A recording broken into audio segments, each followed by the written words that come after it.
Hey everybody, welcome back to another Jackson Jet Setting Cruise Tips and Tricks video. Today we are checking out the MSC Divina and detailing what you need to know before sailing on her. Right now she is sailing out of Miami on Bahamas and Caribbean sailings, and she's been sailing since the year 2012. And since this was my first time sailing on MSC, I have a lot of advice for new cruisers to the brand. So let's get started, but before we do, if you like this video, give it a like, leave us a comment, and feel free to subscribe to the channel. It really helps us out. MSC Divina is operated by MSC Cruises, which is an Italian line that has been aggressively competing in the Americas for cruisers with very rock bottom prices. Naturally, I was a little skeptical stepping on board, but I must say that the Divina has a very elegant look to her when you step on board. My natural comparison to MSC is Carnival based on pricing alone. The Divina looks more like a ship that would sail for celebrity or princess than a Carnival ship, which is definitely a compliment in my book. If you're sailing on here, you're likely sailing out of the port of Miami. For my sailing, I stayed the night before in Fort Lauderdale on Hyatt points. You can see that video link for a tour to the Hyatt-centric Las Olas in the comments below.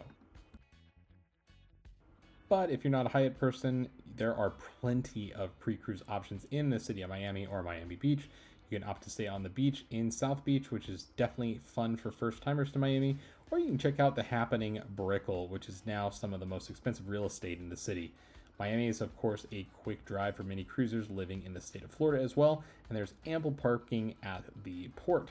You can even take the new Brightline train from Orlando to Miami in under 4 hours, skipping the drive entirely. I had a noon check-in time at MSC's terminal Miami, which is temporary as they build their own terminal that will be quite a sight when it's complete. My first tip for new cruisers to MSC is to do a status match into their Voyagers program before you step on board.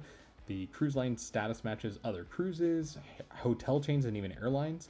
I matched my top tier Hyatt status Globalist to MSC, which got me top tier Diamond status with MSC, and I had never cruised them.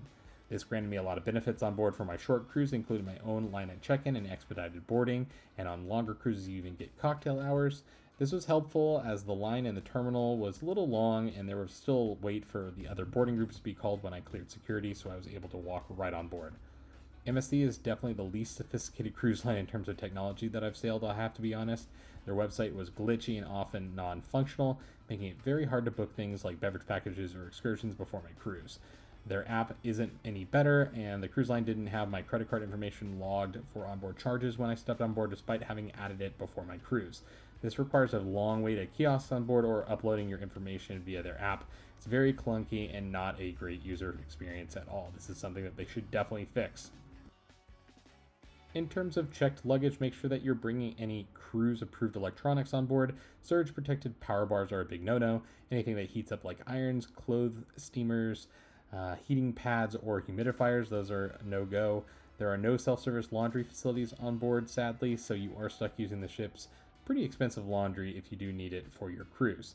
The ship doesn't allow you to bring any of your own hard liquor, beer, or wine on board at all. This is different than other lines, which sometimes has a policy that allows for wine or beer to come on board in small quantities. They offer several different types of beverage packages on board at a very reasonable price, in my opinion. The cheapest package is pretty limited, with just Heineken on offer for beer, for example, but it's very cheap compared to the competition. Make sure to read the fine print on anything that you're purchasing with MSC, though, as there are a lot of gotchas that I've noticed. I did pre-book a 2-meal dining package, for example, and since the ship had 2 specialty restaurants, I got to try both. What you should know about these packages, though, is that there is a set menu that you have to choose from at each restaurant, rather than what you care to choose when you dine from like the regular menu. Well, that was no issue for me at the steakhouse, which had plenty of great options. The ship's sushi restaurant had very interesting fish options that I wasn't a fan of, but I was stuck ordering them due to the plain menu that they had. Just keep that in mind when you're thinking about purchasing a package. Speaking of food, the food on board MSC was pretty great overall. A lot of people online really dogged the food on board, but I really found it amazing. Now, I was not on a longer sailing, and I didn't have a chance to dine in the main dining room because I did have the specialty restaurants booked, but the buffet offered the best pizza that I've ever had at sea. Lots of different offerings, lots of different toppings, and had higher end items on the buffet like European cheeses and cut meats that you just don't see on other lines, especially at this price point. The food was flavorful overall, and I love the salad options on board. And for me, one really cool thing is that they have an espresso machine at pretty much every bar on board, and the coffee is not very expensive. On other lines, there's maybe 2 or 3 places to get a specialty coffee, and for me, drip coffee just doesn't do it. So I loved having just an espresso or an espresso over ice just to, mix things up, and I could get that at pretty much any bar for, I think, $2 to $3, which is a great deal. There aren't a lot of free organized activities on board MSC like Carnival or Royal Caribbean, so just keep that in mind. The schedule each day was pretty sparse. This is likely due to the international nature of the ship, since there are many languages spoken by passengers on board, so things that are more group activities and require group participation are just harder to do with that in mind. A big departure from other cruise lines for sure, but one that didn't really detract from the experience too much for me. It was a short cruise. So there was a nice water slide on board that was included in several pools, though the main pool was under renovation for half my cruise. There's also a whole special area that's just for suites that had their own pool. So there is a whole section of the ship on pretty much every MSC ship that's going to be just for yacht club members, as they call them. There are some paid experiences that are quite unique, though, like a 4D theater and a F1 simulator that I really liked, and those were on the top decks near the arcade. You'll be sailing to several ports in the Caribbean or the Bahamas on MSC Divina, depending on your sailing. Many itineraries including Ocean Cay, MSC's private island, which I've heard great things about, but I haven't actually visited. I do like that they have a stop overnight at the island on some itineraries, and that your beverage package does work on the island. Many cruises will stop in Nassau like mine did, which is not my favorite port on earth, but it does offer a lot of paid excursions that are fun, like visits to Atlantis or Baha Mar. You can check out more videos on my channel where I have detailed kind of full tours of each of those places to see if the high price that is often demanded of those places is actually worth it. For cabin selection, I recommend getting a higher floor and a balcony if you're a first-time cruiser. For me, I sailed in an inside cabin, and I would not hesitate to book that again. Plenty of room for 2 cruisers, and I'm barely in my room on most cruises at all anyway, so I was happy to just be on board.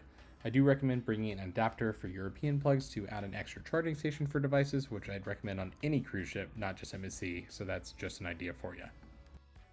Other than that, I think that you just have to adjust your expectations when stepping on board MSC just for a little bit more nickel and diming.